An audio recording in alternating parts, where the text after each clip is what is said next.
So I want to put forth a thought that nobody else in the country is freaking talking about.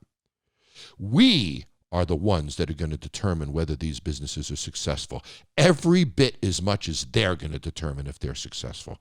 Understand, if we go in as customers without masks and don't behave in what is acceptable ways to behave during this pandemic, nobody is going to come to that restaurant, not because of the restaurant, but because of us. Our actions can destroy these businesses if we don't act responsibly. I don't want to share someone else's thoughts. I want to create my own original thoughts. I want to create my own original solutions. I want to look at situations and come up with my own phrasing, my own words, and do it my way. This is the Jon Taffer Podcast. Shut it down!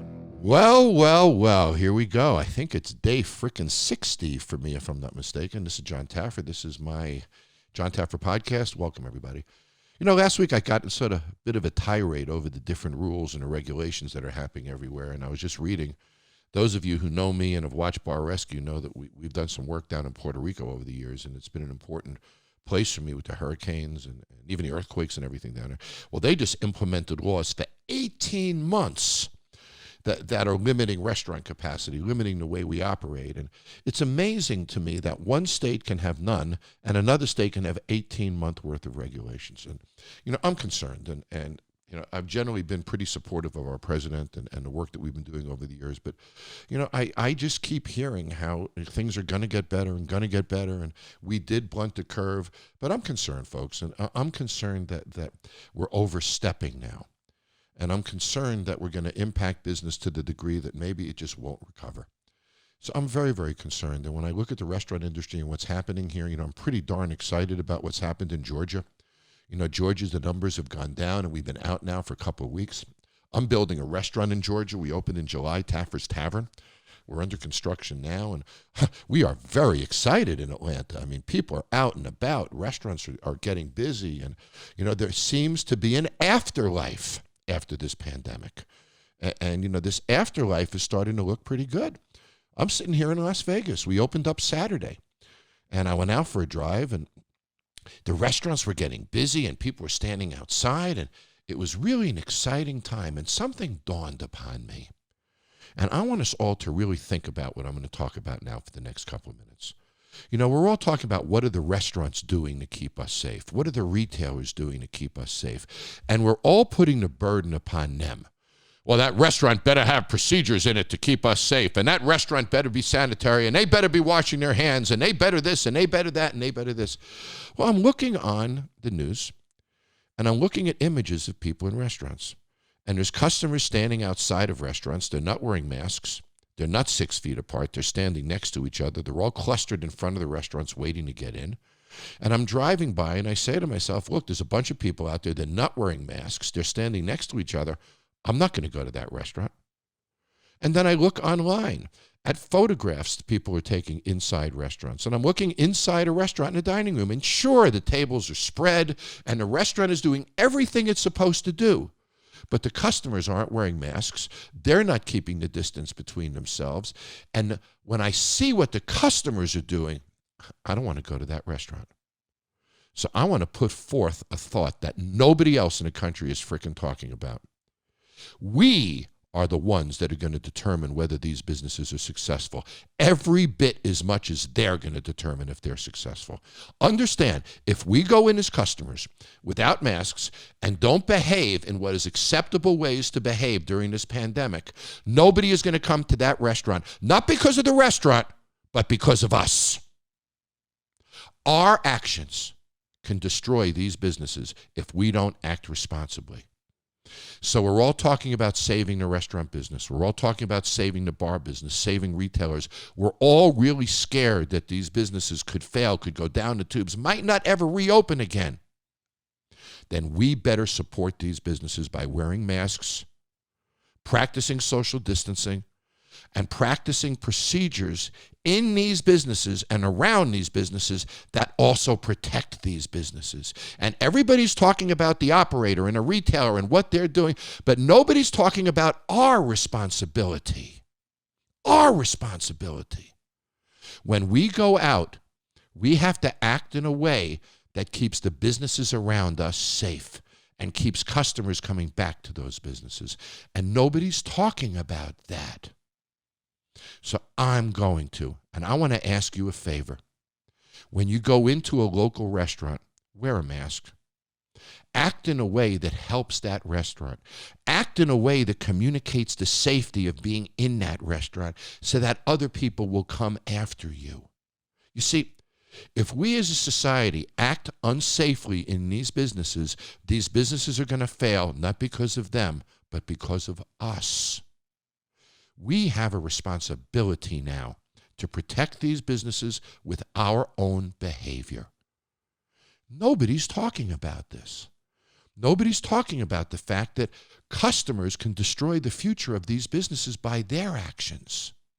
So, let's be supportive of these businesses, not by just ordering delivery or doing curbside pickup, but let's be respectful. Let's protect these businesses by acting in a way that protects the people around us so nobody's scared to come into these businesses.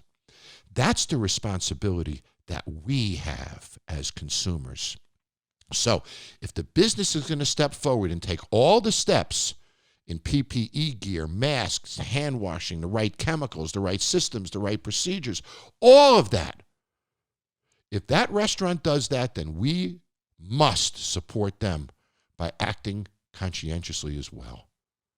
And that's a powerful message that I wanted to send today because it concerns me.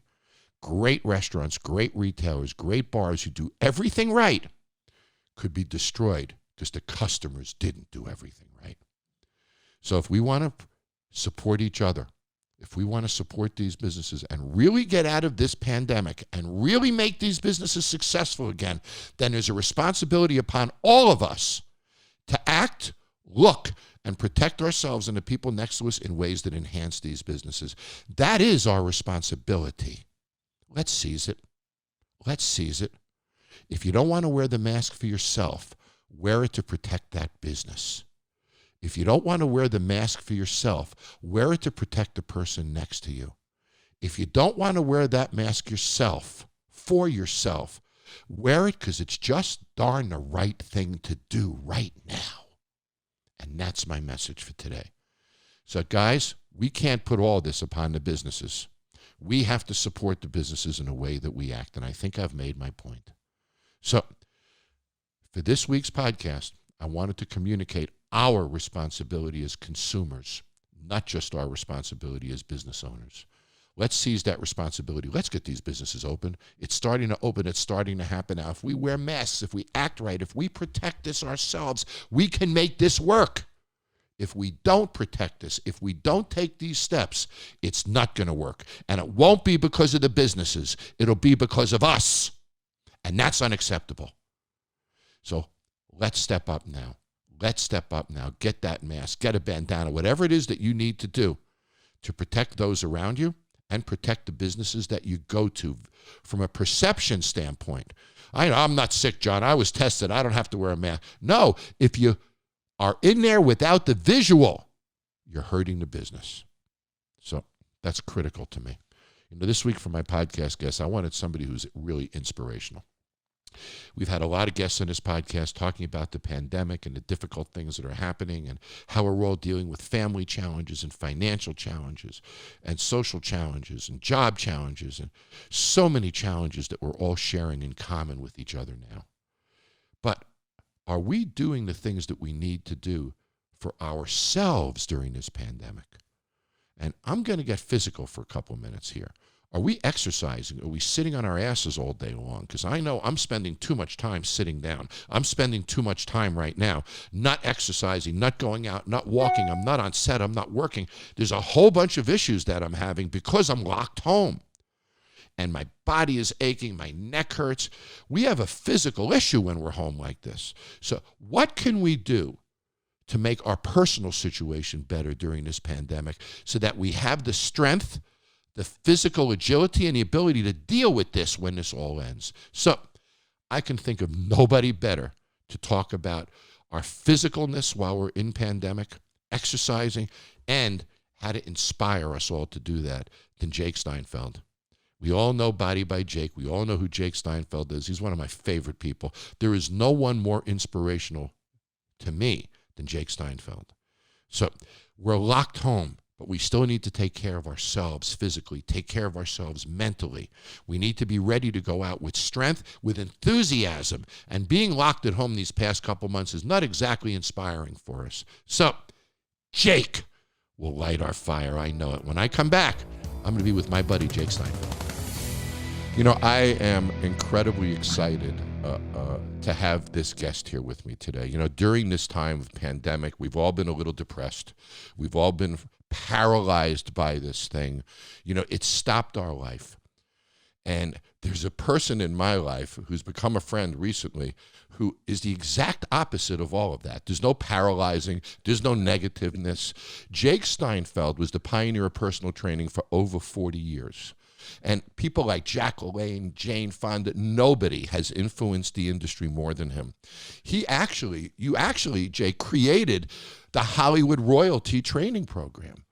So Jake Steinfeld started training as a personal trainer for Steven Spielberg, Harrison Ford, did the training for 2 Indiana Jones movies, then became a dominant force in direct retail sales of home fitness equipment, and for 15 years on Home Shopping Network, you sold Body by Jake.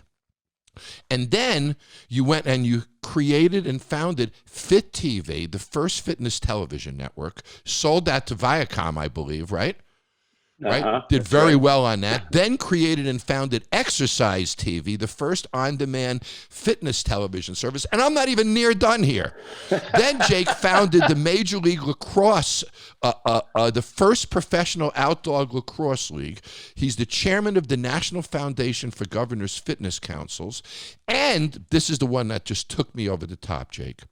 Jake has Don't Quit fitness centers that he installs in elementary and middle schools who show innovative ways to promote fitness and nutrition in their schools and communities across America.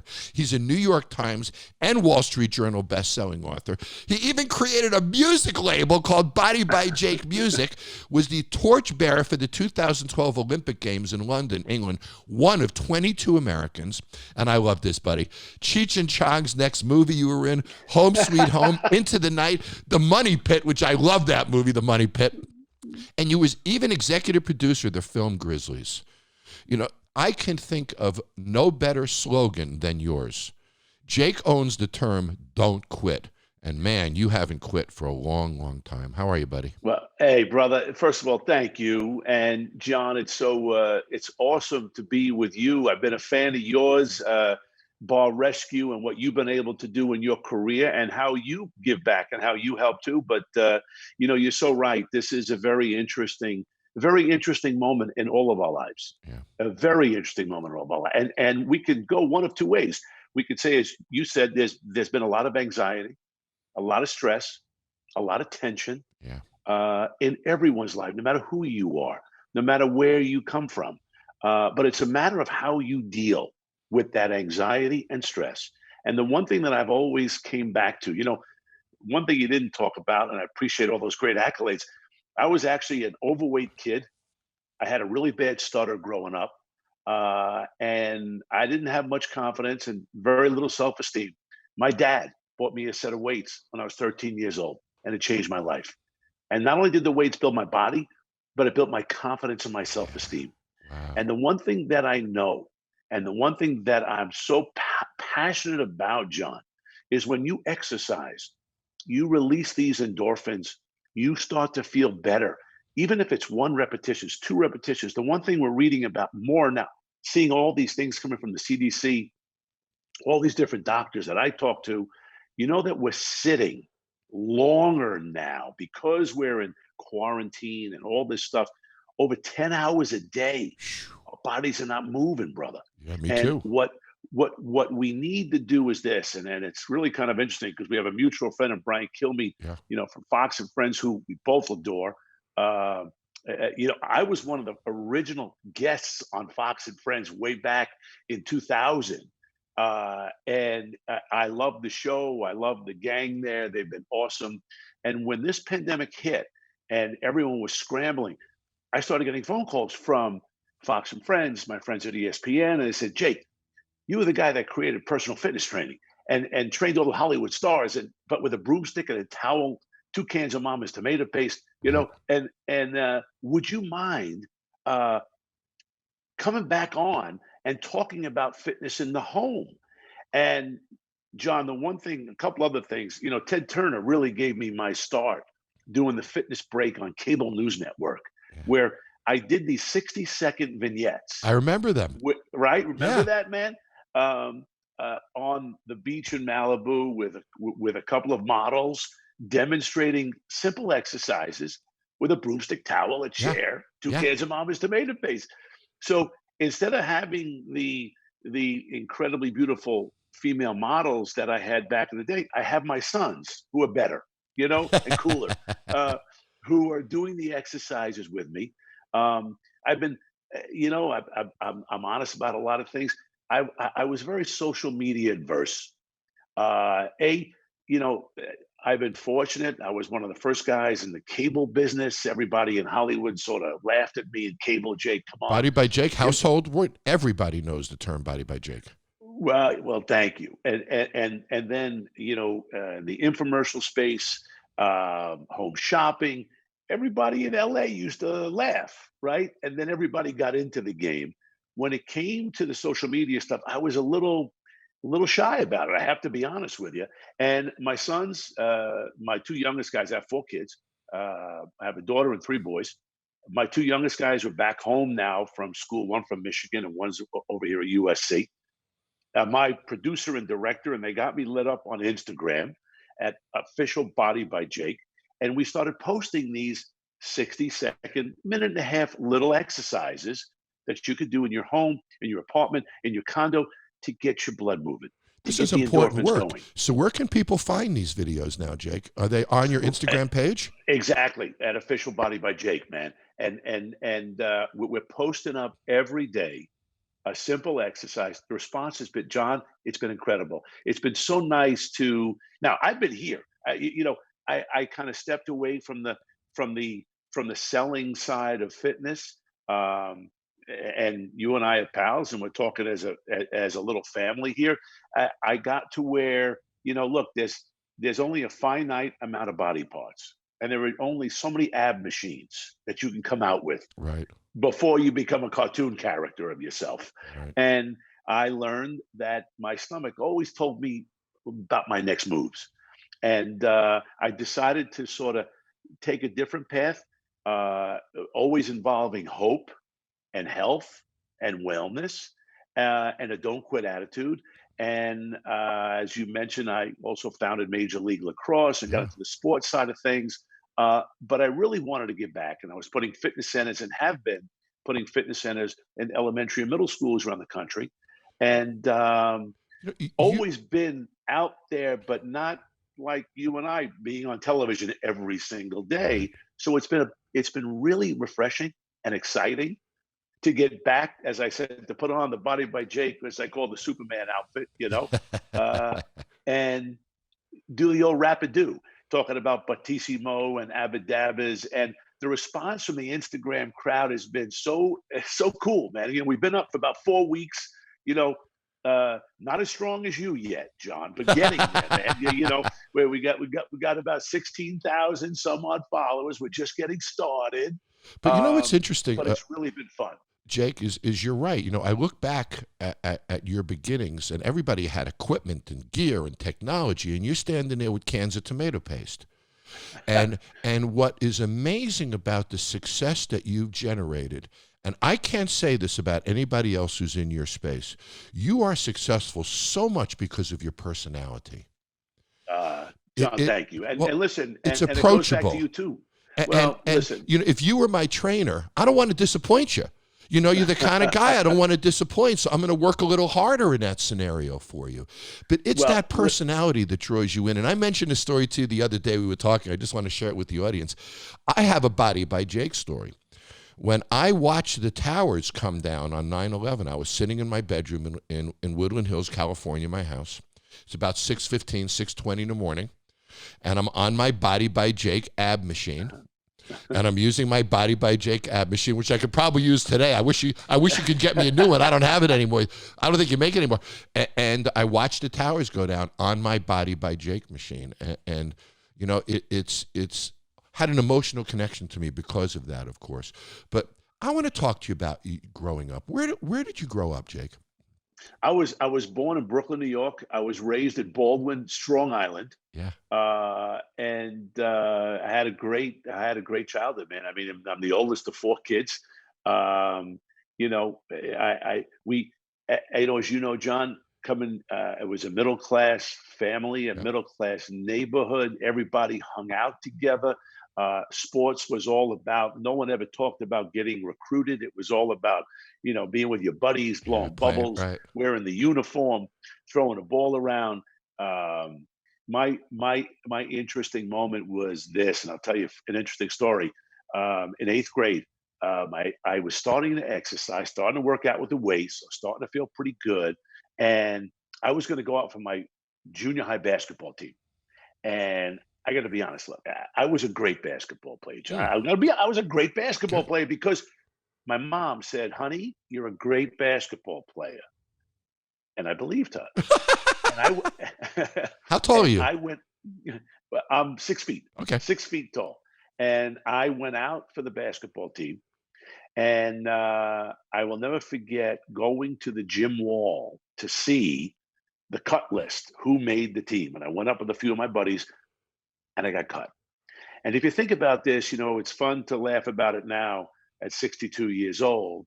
But when you're 15, and it's the first time you take a step out and you try to take that shot, both literally and mentally, and you don't make it, it's embarrassing. You know, you kind of feel your buddies are around and they made the team. There was a friend who gave me, true story, John, gave me a poem called "Don't Quit." Now I'm 15. I'm feeling bad. Right.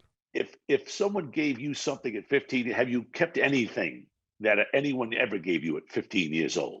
Not really. For some reason, this poem was on a plaque, right? I'm going to lean over here for a second. I'm just going to show you something. See this? This is the poem, John. That you got when you were 15. You can't even see "Don't Quit." This poem was given to me in 8th grade. I've kept this. Look at this in the back, stained up, and all this stuff like this. I had no idea what this poem meant. Don't quit.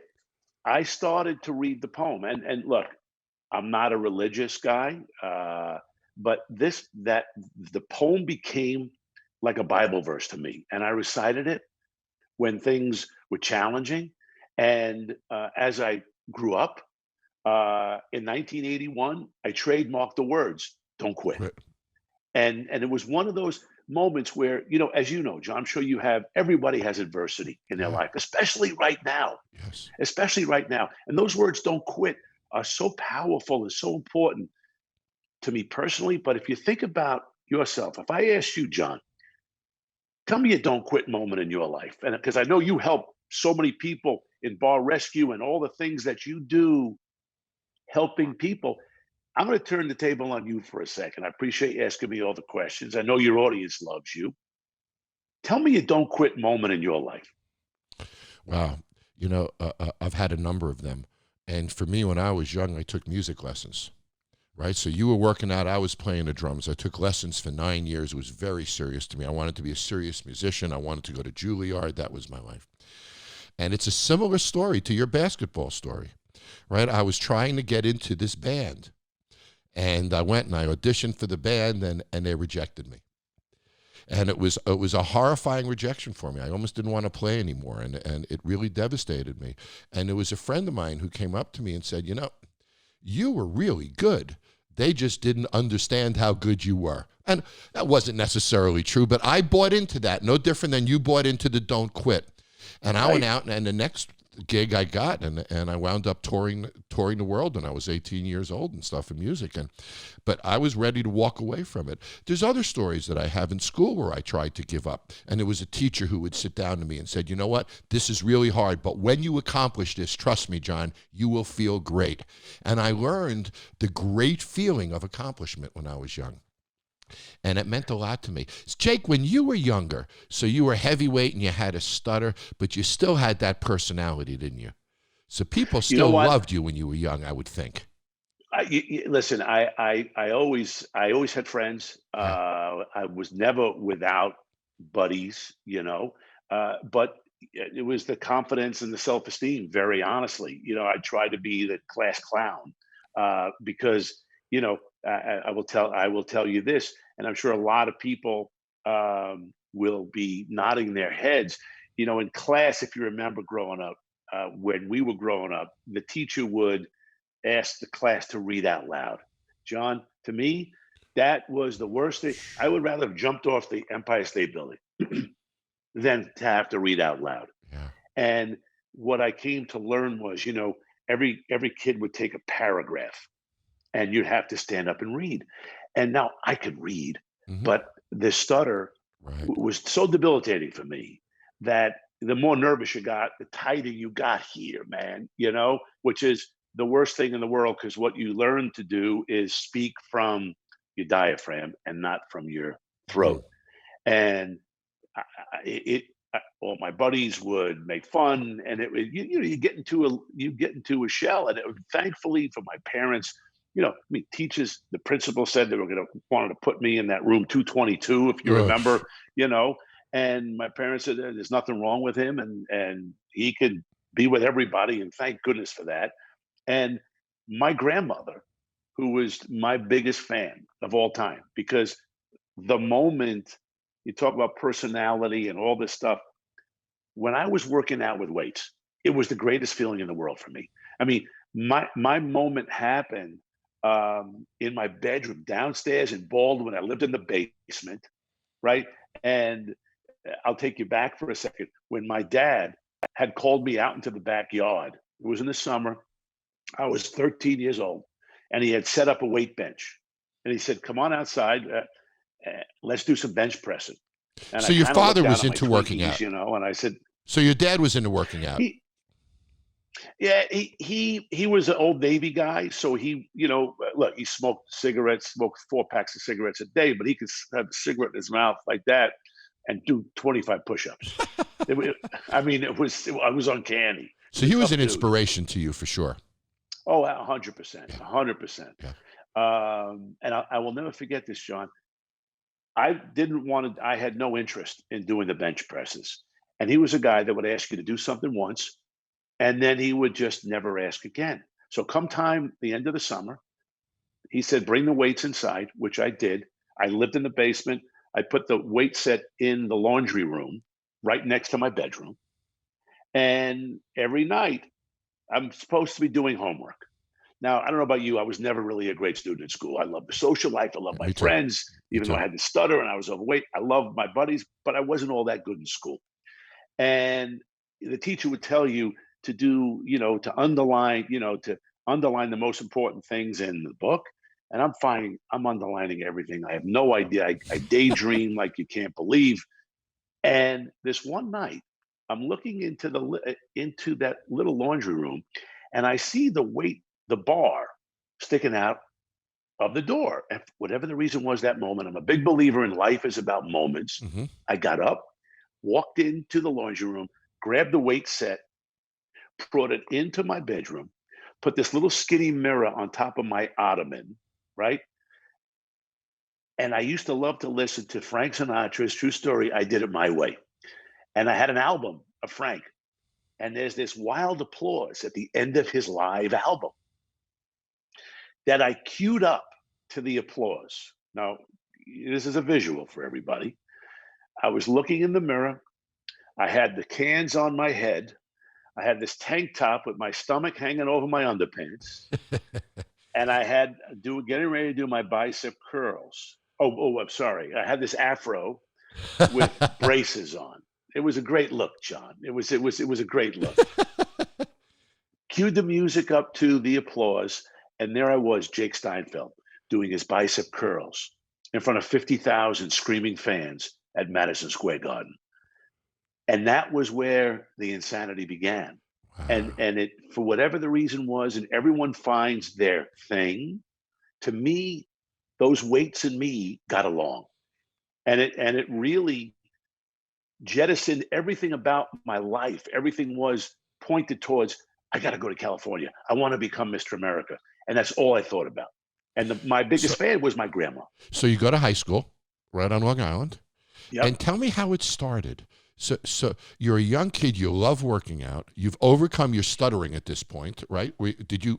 Well, it's never overcome. That's a very good. The stutter is always there, and it's something that only another person who stutters could understand.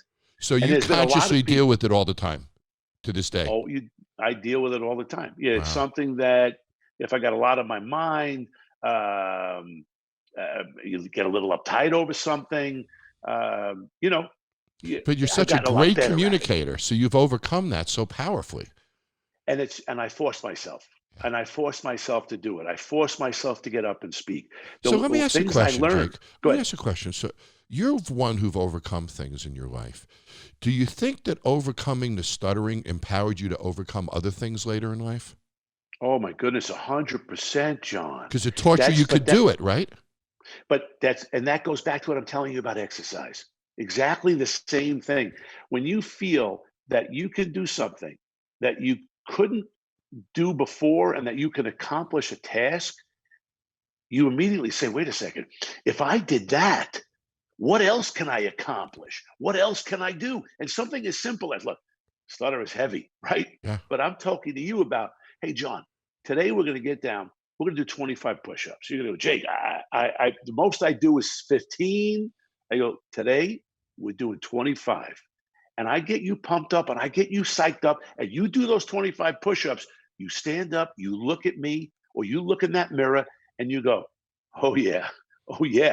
If I can do that, what else could I do? I'm not talking about what other exercise could I do, but what else can I do in my life? I have this idea for a company, a TV show, or I want to get a job, or I want to, do something positive in the neighborhood. It's that upward spiral of success. You know what's interesting also is it's an immediate gratification. You do those 25, you stand up, and you've got the gratification right there. There's nothing to sell. There's nothing to build. There's nothing to wait for. You did it in that moment. You own that, and that's an accomplishment in real time. And that's what I'm talking about, especially bring it all back to this moment. I appreciate you talking about us as kids and stuff, but how important is this moment right now with people who are listening to you and look to you, John, for motivation and inspiration, everything you've been able to provide to so many people, the stories I've heard about you and the things that you've been able to accomplish. And I mean, resurrecting businesses and lives. And you don't just touch one person who owns a bar. That person has a family, and that person has people who work for them. And you think of that old pebble in the pond, how many people you affect that way. We're very similar, both of us. We are. Right? You affected me when I was young. So let's pick this apart a little, Jake. So now you do that 25. You stand up. You have this amazing feeling of accomplishment. Wow, that's awesome. You get hooked on that feeling of accomplishment, don't you? Yeah. Now the next day you got to do 27, don't you? 25 isn't good enough anymore. Yes, but wait. Let's take it. Are you hooked on that accomplishment? Is that something you need to do every day? Is that a part of your essence, trying to get inside you, Jake? Because I know you get up at 3:45 in the morning, because we've talked about this before. That's right. You're in the gym by what time? 4. 4 in the morning you're in. And how many hours you in there every day?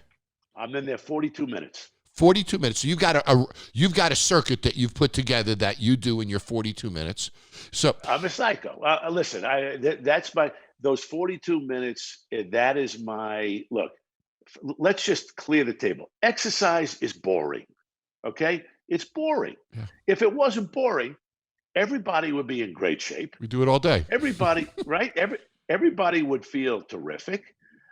The thing is this, though. You have to find a way, and John, you just said it. So you just said, well, I did 25. That's not enough. 27 is the next one at 20. But how do you get up in the morning to want to go after it? Like, you get up in the morning to brush your teeth, you have a regime, you have a routine. And I'm a big believer in routine. I don't know about, and if I ask you the question, John, I guarantee we're very similar. I make notes the night before, things I need to accomplish today. This morning in the gym, I have everything that I do in the 42 minutes, right? It's a very cardio muscular workout together. I'm old school, so it's a 6-day a week routine. Mm-hmm. Today's Thursday is my chest and tricep day. And in this pandemic stuff, everyone says, what day is it? I've lost time. I don't remember days. I only know what day it is and what body part I work. That's like me with TV. It's day 1, day 2, day 3. Whether it's Thursday, Friday, Saturday, it doesn't freaking matter anymore. Same mentality. Exactly. But the thing being is that when during those 42 minutes this morning, I have visualized the day. I had this interview with you. Not really. I didn't go through the whole thing, but now we have learned to know each other, right? Mm-hmm. We've had a number of conversations about some projects we're talking about doing. I've read up on you, so I know about Jon, and this guy is my friend, and we're going to have some fun together. I have a meeting afterwards, right? We're getting ready to launch this new beverage line in a couple of weeks, as a matter of fact. Something I know a little bit about. Yeah, exactly, right. And after those 42 minutes are over, not only did my work, my chest and my tris and my abadabbas, right, and my calves, calves not so much anymore. Never had good calves. But I've gone through my day. So it's been a physical workout and a mental workout. It sets up your brain for the day. 42 minutes. And that's what I try to inspire in people to make change. Because, Jon, and you know this, change is rough. Change is tough. But when you have the right motivation and the right inspiration and the right tools, change becomes attainable. Oh, it does. You know, when I give a lot of speeches and stuff around the world, as you know, Jake, and I always say that when you tell somebody, I don't want to ever say to somebody, don't do this, do that, don't do that, do this. If I want to change what you do, I got to change the way you think. And if I can change the way you think, then I can't help but change what you do. And too many of us try to focus on changing behavior rather than changing thought. And I've always felt that, so help me, buddy. So let me give you my situation. I want to share it with my audience. I could lose a couple of pounds. I don't work out as much as I should. It isn't something I love doing. I love working out mentally. I love my work. I love talking. I love speaking. I love writing. I love doing all of these things. But I'm not one to go in a gym. Now, I got a room upstairs with equipment in it. Right, I got probably all the equipment you have, so I've bought everything. I've wanted to do it, but when I wake up every day, I always find that something else to do. Help me, Jake. How do I zero myself in on creating this as a real priority in my life? And I know that you've inspired people to do this. Talk to me. Everybody is very different. What works for me is not going to work for you, Jon, or work for your mom or my mom or your kids or my kids. Everybody is very different. I'm sure you speak when you talk to people the same exact way. You have to get to somebody and becomes emotional to you. I'll give you a quick story. My mom had always been overweight her whole life. After having kids, very overweight, obese. Mm-hmm. And about 5 years ago, she's not doing so great right now, but I'm going to tell you a positive story. And it's hard. It's your mother, so you don't go to your mom. Mom, you should be exercising, right? And I'm never like that. I'm not one of these guys who sits at a dinner table and goes, "Hey, Jon, what are you eating there, buddy boy?" Right. Because I love to eat. My whole thing is that's why I train, so I could eat, right? And if we hang out, my friends all know I eat like I'm going to the electric chair every night, and that's a joy that I have. I really enjoy it. But my mom, this is someone who's close. I mean, doesn't get any closer as your mother. Yep. Didn't know how to inspire her. And her doctor had called me and said, look, we can help. We can send her to one of these places for a couple of weeks. She'll lose a bunch of weight. And I go, look, all that's well and good, and I never want to poo-poo any of those kinds of places, but like anything else, it's a controlled environment. When you leave that controlled environment, go back to your old habits. Man, you're out in the fresh air, and there's an ice cream truck, or there's a chicken pot pie, and there's this, and eating is as a debilitating disease as alcohol and drugs. I mean, they're all. It's one of those things that you have to try to control through emotion. And what I did was this, and it just hit me. My mother loves my kids, my brother's kids. Mhm. So I took a picture of the grandkids and I put it on her fridge because we had all said to her, Ma, don't you want to be alive to see the grandkids grow up? I mean, enough of me. I'm the oldest son. Yep. Okay, all right. But what about the grandkids? And I put this, John. I swear, I put the picture on the fridge. My mother, in 2 years, lost 100 pounds. Oh my gosh, just on her own. 100 on her own. Wow. She was walking. She got in the pool, doing a little bit of and all of a sudden, what starts to happen, like I said, this upward spiral of success, you start to exercise, you start to feel better. You look in the mirror. And I'm a big believer in take the scale, throw it out the window. Muscle weighs 3 times more than fat. The scale makes people insane. It makes you insane. Take a pair of pants, a dress, something that you used to wear or want to aspire to wearing. Use that as your goal. Put that by the mirror. Put that by the mirror. Put your grandkids. Put someone who is dear and near to you, or something that you want to aspire to doing by that mirror. That's the goal. That's the goal. And now it becomes part of your lifestyle. So now you're exercising. You're going to yourself, geez, I don't want to eat all that garbage. Now, I will say this. I've always said this. You need to take 1 day a week, John. 1 day a week and have whatever you want. I'm a huge believer in that. Look, I'm a big sweet guy. I love my ice cream. I'm more ice cream than I am wine. I'm more ice cream than I am. I'm not a big alcohol guy. I love ice cream. And I love pizza. I could go down the list for 25 more minutes. But 1 day a week, I say eat whatever you want. And I've done this since I started bodybuilding. And I will tell you, you ask my wife, Tracy, we're married almost 32 years. Thursday night comes around and I'm like, man, I can't wait for Saturday. Can't wait. Saturday morning, I get up, John True. I get up and I start packing it away. Saturday night before I go to bed, I go, I'm never doing this again. I feel terrible. Never doing it again. But come time Thursday, because I'm thinking about it, right? Because that's part of my life. You got to admit it. I love to eat. But it's motivating you. It's giving you something to look forward to every week. So That's when it. you don't eat it on Wednesday, you're sort of buying the right to eat it on Saturday. You just said it. Now, let me ask you, how do you take what I've done, right? Or what I'm saying, when you're talking to and helping someone in their business? It's funny how you said the story of that, because I've dealt with people that have drinking problems and stuff on TV.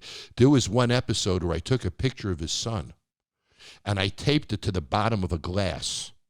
So every time he went to grab that glass, he saw the image of his son. It's really powerful, Jake. So I've used a similar approach that you have. When I was younger, before my daughter was born, Sam, who's 31 now, I smoked 3-4 packs of cigarettes a day.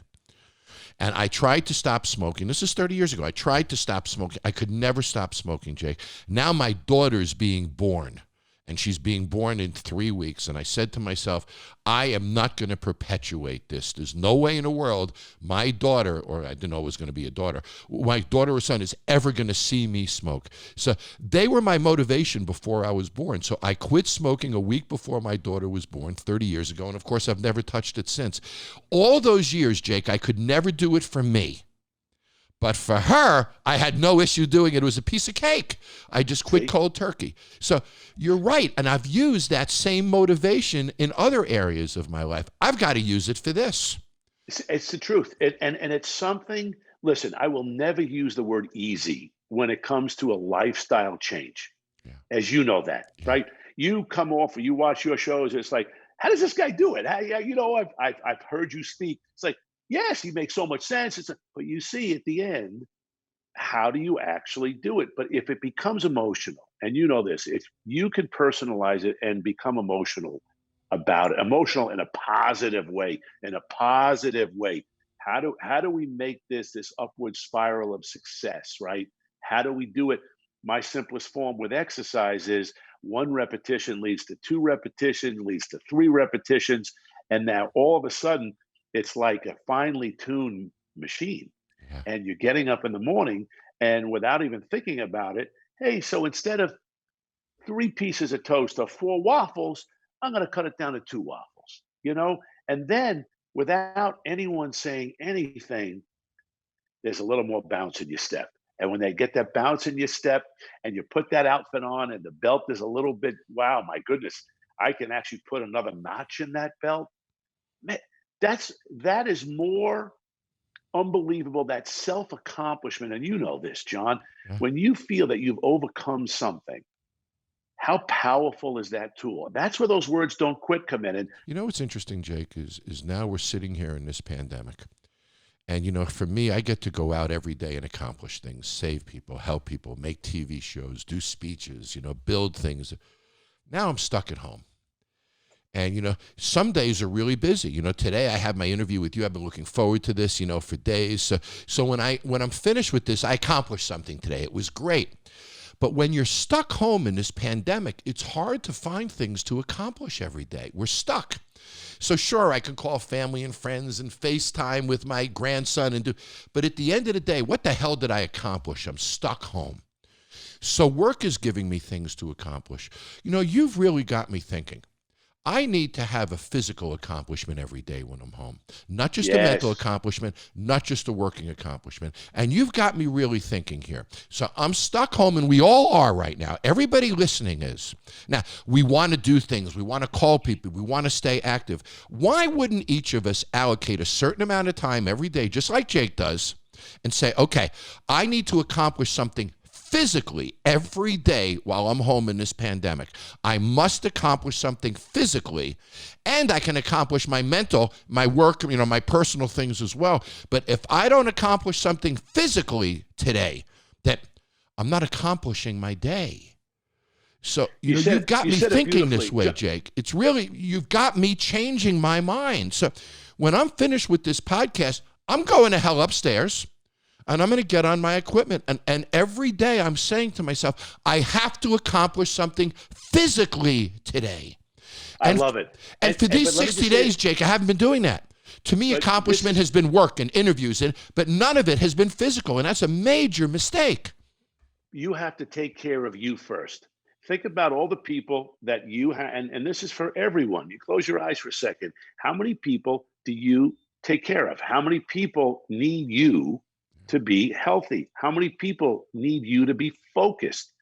And you're the guy doing all this great stuff. But if you're not healthy and you're not strong, it all starts from you looking in that mirror. And I'm not going to tell you this, John, about it's great. I want you to go upstairs and I want you to hit some iron. I want you to get on the recumbent bike or the treadmill or whatever you have at the house. Don't make yourself nuts. We don't want to make exercise a second job. No.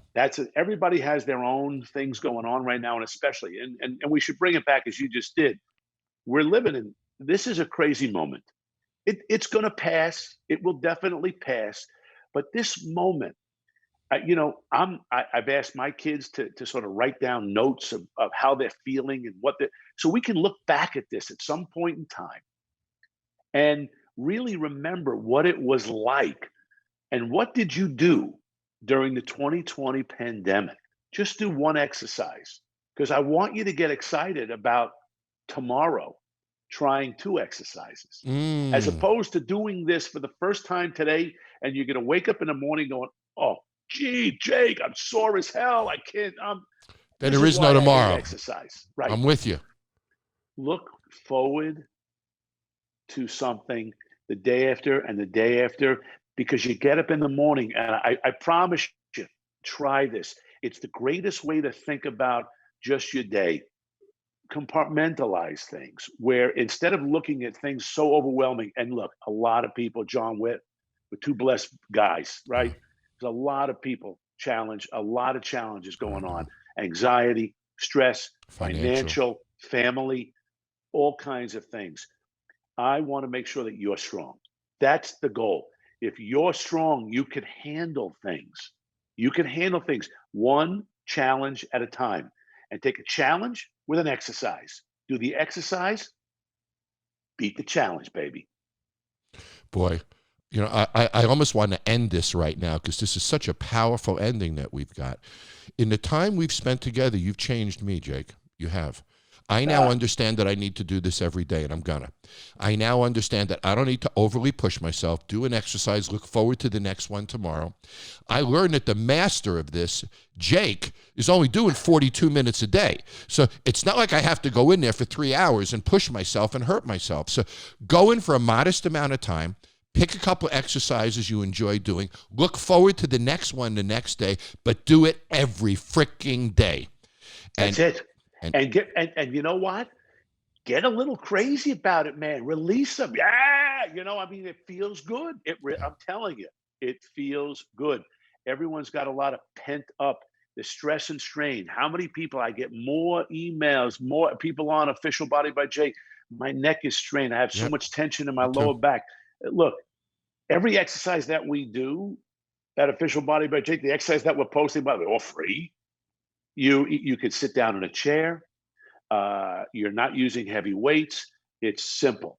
It's just simple, simple, simple. And you'd be so amazed and so surprised when you, John, get your body moving, how great you're going to feel. I can't wait, and Jake. It's like this, but it's like this. So what's interesting is right now at this time, we all hear during this pandemic how we all have to take care of each other now.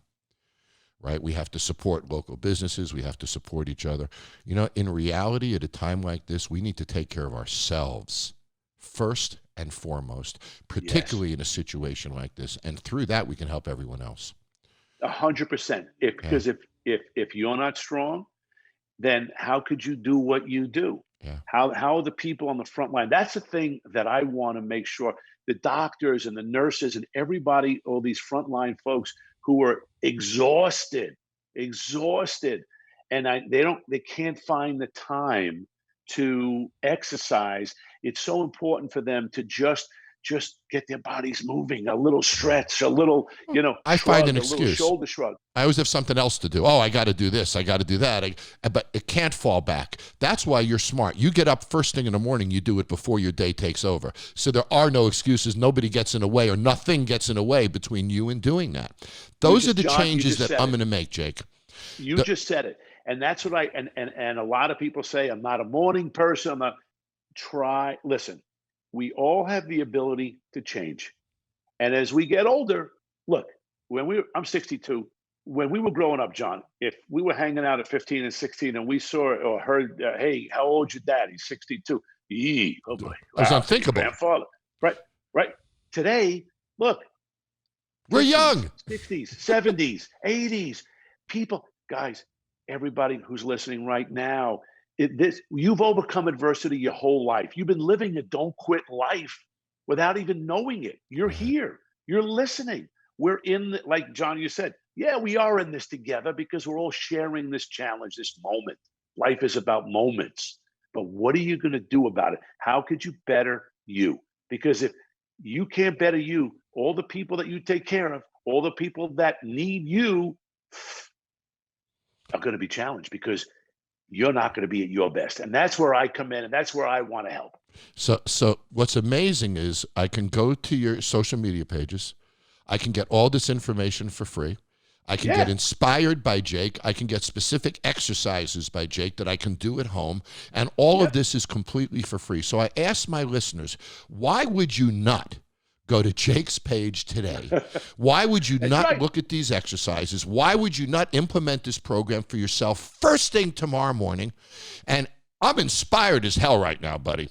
So I'm really hoping my audience is inspired too. Jake, we have a new friendship together, buddy. We just met through a good friend of ours, Brian Kilmeade, and talked about doing a television project and stuff together. You are a very special guy, Jake. And it doesn't surprise me that you're a Long Islander, buddy, at all.